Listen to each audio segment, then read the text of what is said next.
나머지 사유가 좀 특이합니다. 전쟁 위기 조장, 후쿠시마 핵 폐수, 해양 투기 방조 이렇게 되어 있습니다.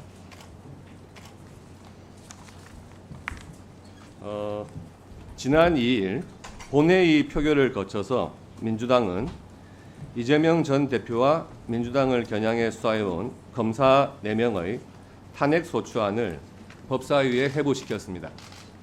그런데 돌연 법사위의 의사 안건이 윤 대통령 탄핵 소추안 즉각 발의 요청에 관한 청원 관련 청문회 실시 안건으로 결정되었습니다.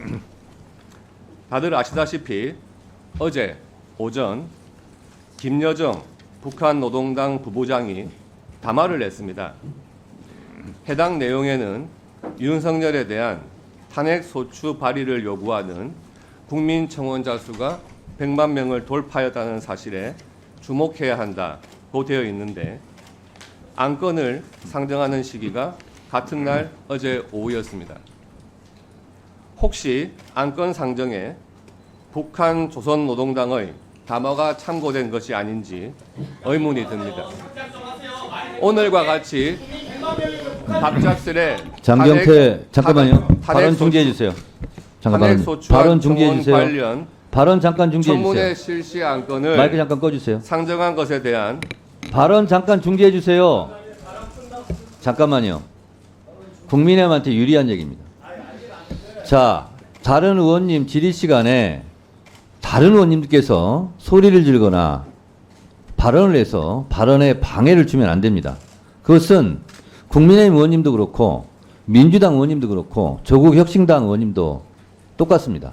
그래서 국민의힘 의원이 지금 발언 중에 있는데 아무리 마음에 안 들어도 중간에 끼어들어서 소리 지르거나 발언에 방해는 없으셨으면 좋겠습니다. 박기택 의원님 계속 발언해 주시죠. 계속 발언하세요. 이러한 지적을 하는 이유에는 해당 청원안을 주도한 사람이 국가보안법을 위반한 전과 오범의 인물이라는 보도가 있었기 때문입니다.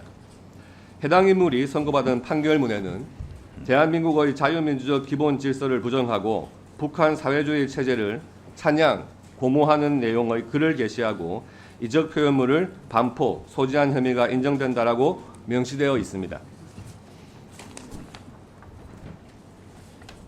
오늘 올라온 청원의 내용을 살펴보면 전쟁 위기 조장, 평화통일 의무 위반이라는 내용이 담겨 있습니다. 공교롭게도 어제 발표된 김여정 북한 노동당 담화에도 안보 불안을 조성하고 전쟁 분위기를 고취한다며 탄핵 청원 내용과 상당수 일치하는 워딩이라고 이해됩니다.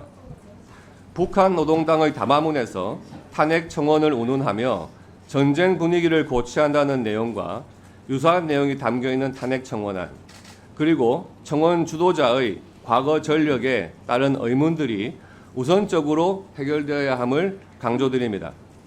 따라서 오늘 진행되는 탄핵 소추안 청원 관련 청문회 실시 안건은 의결되어서는 안 될 것입니다.